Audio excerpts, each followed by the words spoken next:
ओम नमो भगवते वासुदेवाय नमः।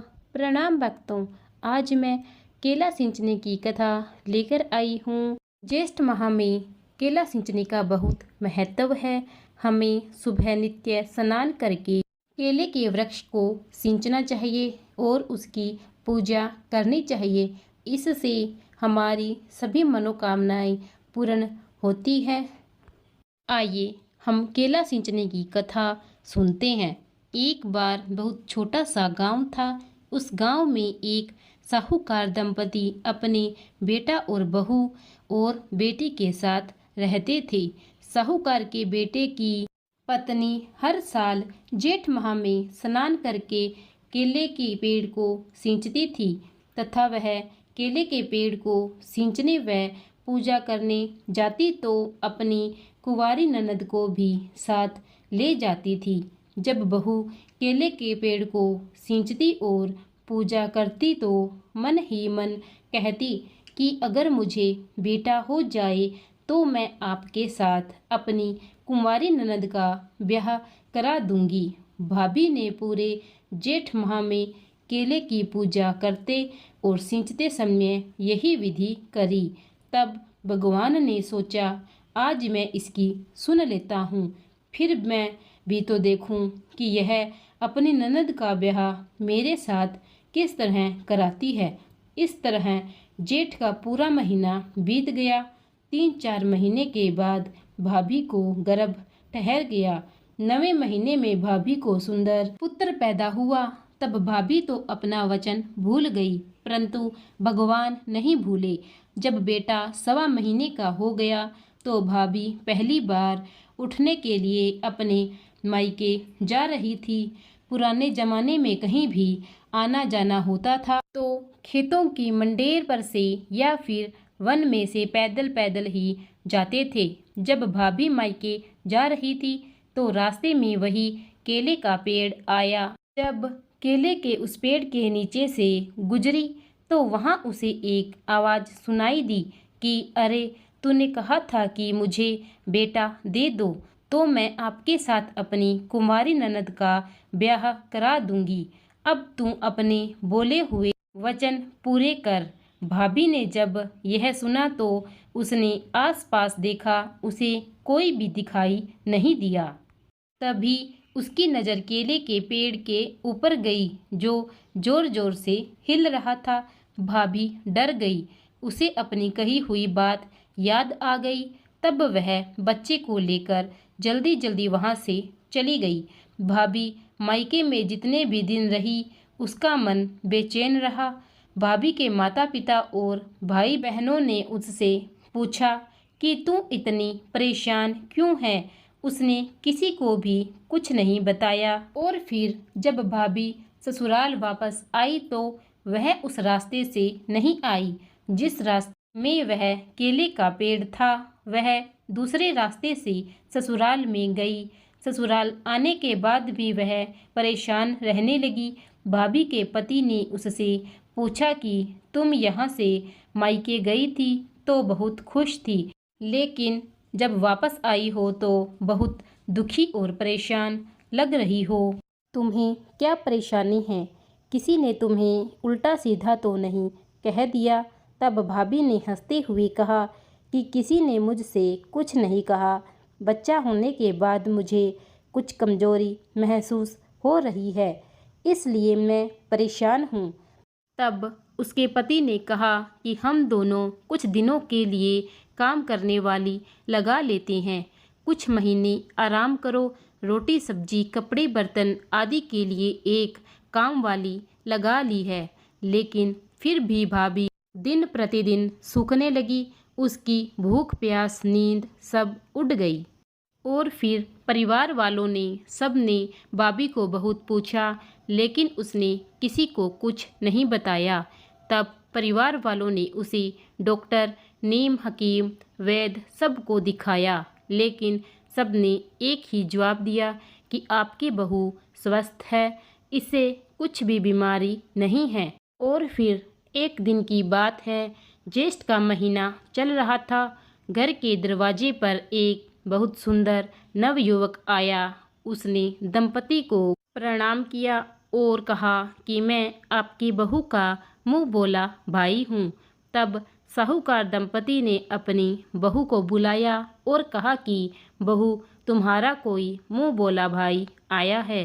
भाभी दरवाजे पर गई और उस नवयुवक को देखकर बोली कि तुम कौन हो? मेरा कोई भी मुंह बोला भाई नहीं है।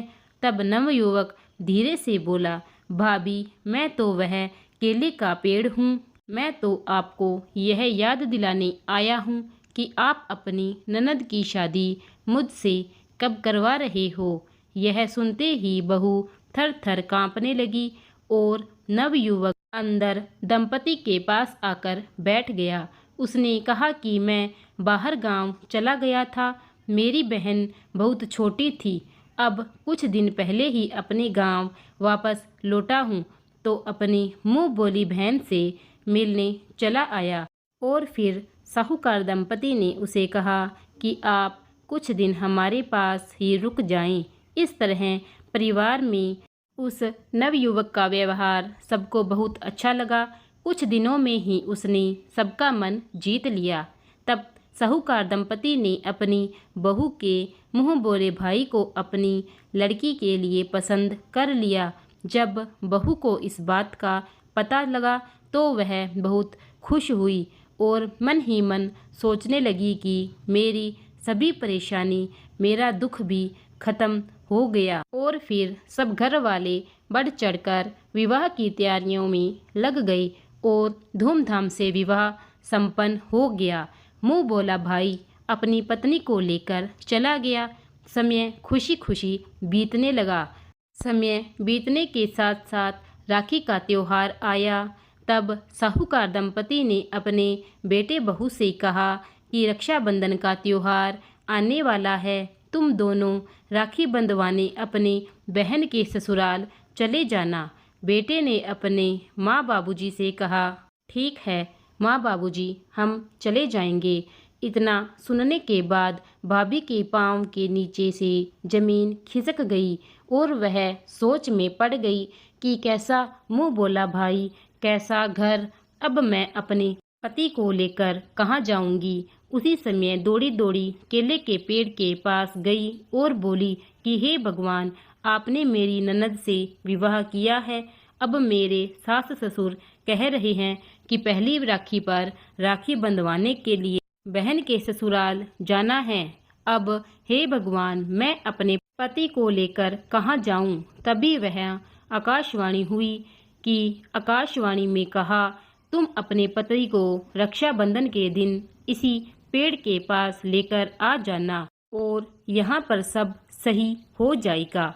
लेकिन तुम सवा पहर से ज्यादा देर यहाँ पर मत रुकना। आकाशवाणी सुनने के बाद भाभी को बहुत खुशी हुई। वे खुशी खुशी घर आ गई और रक्षाबंधन का दिन आया।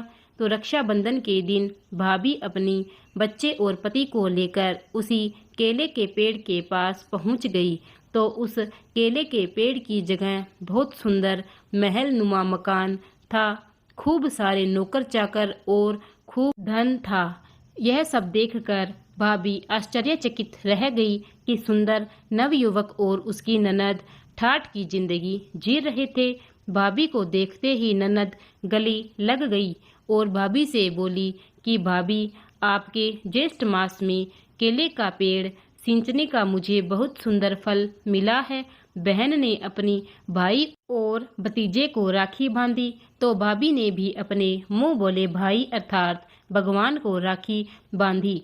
सवा पहर होते ही भाभी ने अपने पति से कहा कि अब हमें चलना चाहिए, बहुत देर हो गई है। लेकिन उसके पति का इतने जल्दी घर वापस जाने का मन नहीं हो रहा था। तब भाभी बोली कि हमारा बच्चा बहुत परेशान हो रहा है, हमें चलना चाहिए। और फिर भाभी अपने पति और बच्चे को लेकर वहां से विदा हो गई। थोड़ी दूर आगे जाने पर उसका पति बोला कि मेरी छतरी तो वहीं रह गई है, चलो वापस हम छतरी लेने चलते हैं। और फिर भाभी ने तो बहुत मना किया कि वह आपकी बहन का ससुराल है, बार बार जाना अच्छा नहीं लगता है। अगर आपकी छतरी वहाँ रह गई है तो कोई बात नहीं, हम दूसरी छतरी ले लेंगे। लेकिन पति नहीं माना, तब वापस उसी स्थान पर पहुँचे। लेकिन इस बार वहाँ कोई महल नहीं था, उजाड़ वन था जहाँ केवल एक केले का पेड़ था जिस पर छतरी लटकी हुई थी। तो उसे बहुत आश्चर्य हुआ और उसने कहा कि अरे, तेरा मुंह बोला भाई कहाँ चला गया? एक पहर पहले यहाँ सब कुछ था और दूसरे ही क्षण में सब कुछ गायब हो गया। सच सच बता, तूने मेरी बहन की शादी किसी भूत प्रेत से करवा दी क्या? तब भाभी ने अपने पति से कहा कि आप पहले घर चलिए, मैं आपको सब कुछ सच सच बता दूंगी।